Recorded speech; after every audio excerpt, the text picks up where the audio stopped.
Hello and welcome to this brand new playthrough with me, the Jonin Monkey. And me, Spin the Crusader.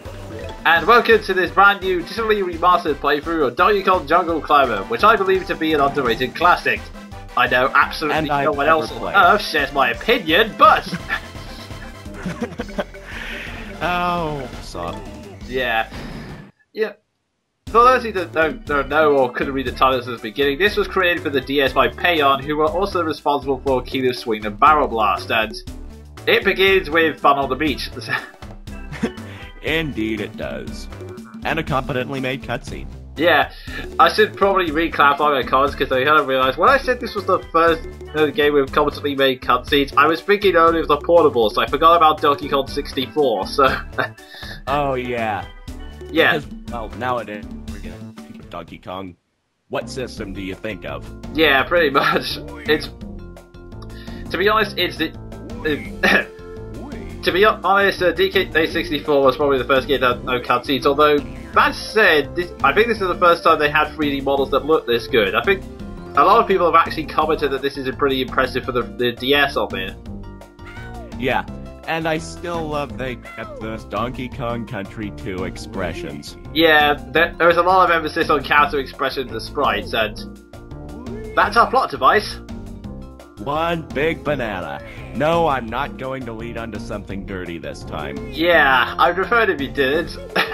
Oh, and might as well get in the audition that, yeah, DK doesn't speak, they're kind of going with the Nintendo Avatar option, but he is still voiced by Takashi Nagasako, who is essentially the voice of DK from Jungle Beat onwards. Yeah, and... Oh, I swear, I just recently found another role he was in a really hilariously old game that I think I was one of the only people who played it. Can't remember which one it was. Okay, well that's really useful. Okay, well... I suspect it may have been Legend of Legaia. Alright. Well, whilst Sven tries to remember which game it was exactly, here's a quick explanation of the controls since we're going through the tutorial again. You move left and right using the L and R buttons and jump by pressing them both at the same time. Although when you're on the ground, they've added the feature that you can move around using the D-pad, which makes it a lot more helpful. Yeah, man. I've never really seen a control scheme quite like that. Yeah, it's a bit of an odd one to say the least. It was first introduced in a game called Cuckoo Climber, but now we can talk about this mini-game, Rolling Panic. This is to demonstrate the jumping mechanic, although I'm cheated in using the attack mechanic to do the same results. More on that in a second. But yeah, this was basically based on a game called Cuckoo Climber, which the original King of Swing referenced by having an unlockable character named Bubbles, who essentially was the main character of that game, and I failed there. Ah, well, you did well the rest of it. Yeah, pretty much you just have to get a... Usually with that game you have to pass a certain score to clear it, and it's pretty easy this time round. But yeah, this is you know. And yeah, this is a basic explanation. Another minigame to test the L and R buttons. L is the left hand, and R is the right hand, and... Oh my god, bananas! Falling from the sky, only in DK would it bananas. Yeah, and oh lord, I hate this minigame so much. You can probably guess why looking at it. Yeah, and from judging by your first playthrough of this, it has a hitbox of about 2 pixels. Pretty much, and because they come down so fast, this is why it becomes really terrifying, and I hate this minigame. But yeah, it's really... And I also need to make special note of that flying, flashing banana. Oh yeah, that... The tip for that game, you get bonus points if you're able to juggle that one, but that's the only one you can ever juggle. If you catch it, it flies straight back up, allowing you to catch it again. So it's kind of a way to score additional points, but... Oh boy. Moving on from that. Yeah, it's one more thing to pay attention to. And yeah, what you see now is a basic tutorial how it works. You grab pegs and, well, climb straight up. Hence, Jungle Climber. Yeah, that's exactly what it says on the tin, I think. Pretty much, yeah. It's a pretty simplistic system.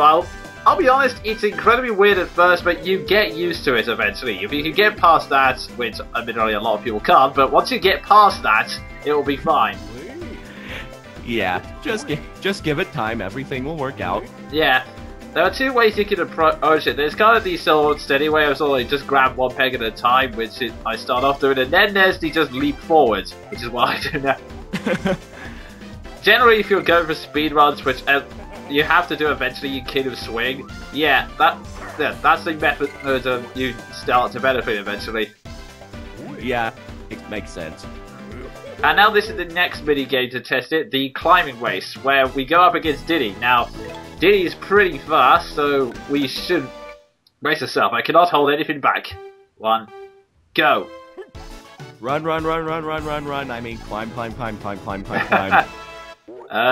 Diddy? Hello? Where'd he go? Yeah, they make it really easy, and unfortunately, like I said, I've been training to do speedruns without being kid of swing, so it's very easy. I think, I don't know, he saw how fast you were going and just gave up. Probably. Fell off. And yeah, this is an explanation of the attack feature. Basically, DK can attack because there are enemies that try and get in your way through climbing, as well as obstacles which you can smash up. And this you use the attack feature. Basically, you just press A to attack, and thank God. Because in the original King of Swing, one of the biggest complaints is that you had to hold down both L and R and charge, then attack, which got really frustrating, especially when you were trying to time it. I can only imagine. And this is another more feature, a bonus power-up that can also help you out in just the right moment, the Crystal Stars. As you go around each level, you can collect gems, and yeah, pretty much you can do this. Fly and smash things up with your body. Yeah, you can basically become Super Saiyan, Donkey Kong. Actually, the best explanation here there is that we kind of missed it with the dialogue, but Cranky described, I said, you can soar like a big hairy bird. Interesting. Yeah, strange metaphor Cranky uses there. Well, it is Cranky. That is true.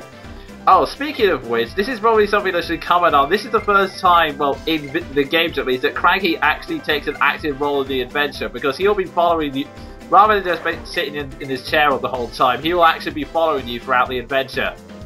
Yeah, and actually offering story advice this time instead of just old school retro bitching. Pretty much, yeah. This is actually something some people complain about, that, well, Cranky wasn't, well, cranky during PAON's era, so I can kind of see where they're coming from. Some people kind of claimed it was character development that he mellowed out, but yeah, that's something that can be debated on, I think. Yeah, and no doubt people will debate on it, because they have. Yeah, they already have, all over the board, frankly. Although, having said that, if you ever play DK Barrel Blast, which a lot of people haven't, and, well, I can't say it's something you desperately have to do, but essentially, Cranky was absolutely terrifying, not because he was one of the best racers, but also because he had the most terrifying laugh in history as his victory sound. Okay, that's just painted a picture in my head. Cranky is the Emperor. Oh, I wouldn't be surprised, actually. But, yeah. With that whole unlimited power thing. Okay, there are also a few collectibles in this level. I should quickly explain them since I mentioned them. First of all, well, as we see up there, there's a banana coin. You collect those to open up a new feature, which we'll get to much later in the game. But there are about 5 in each level, so you have to go back and collect them all one by one. Yep. Well, if you are doing a 100%, which we are, yes. I think we are. Yep, we definitely are. This is one of the different things that this is one of the things that makes this different from my first playthrough, apart from the fact that I'm not using a crappy camera recorder to make all the footage. And you have me. Yeah, and you. I cannot forget you. We can now move on to 100%. Now, this is the one bonus game and only one game. Basically, you have to catch 40 bananas, and before you start, you can have a randomly select a size of barrel. I got gypped, as you can probably see. Oh, that sucks so much. Yeah. You get to this game by jumping into giant bonus barrels, but this is the only game of its kind, so you won't see it again after this. Just. But I did love that pose, even if the barrel was unbelievably small. Like.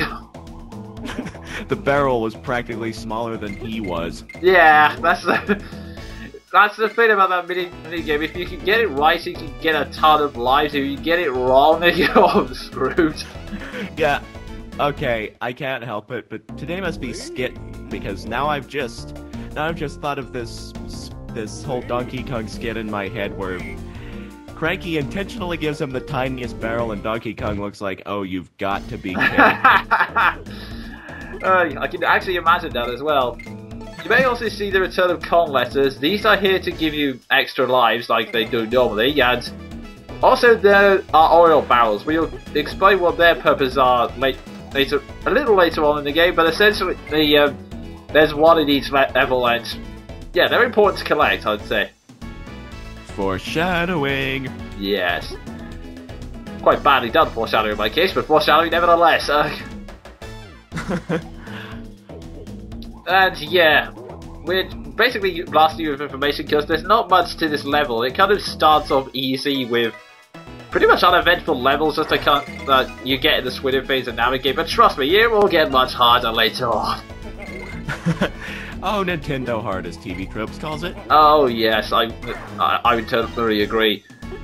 And let's see, if we just pop down to Cranky, yeah, he'll appear once in a while, and you can use X to talk to him. I won't do it all the time unless I feel it's really important, but yeah, essentially usually he's there to go on to talking about collectibles, and those are the DK coins. Yep, indeed it is. Once every single level, collect them, and, well, you can get cheats, essentially, which, well, they call them cheats, but they're more like power-ups, essentially. You go to a menu and turn them on, and they do stuff like make certain items stronger, and, yeah, you can double-check how far you're getting by going to the pause screen. Indeed. And I just have to say something with regard to the old games. The DK coins are a friggin' bitch. Yeah. Oh, they're gonna get much harder to find later on. Like I said, this level's just here to do it. But anyway, run out of time. Crap.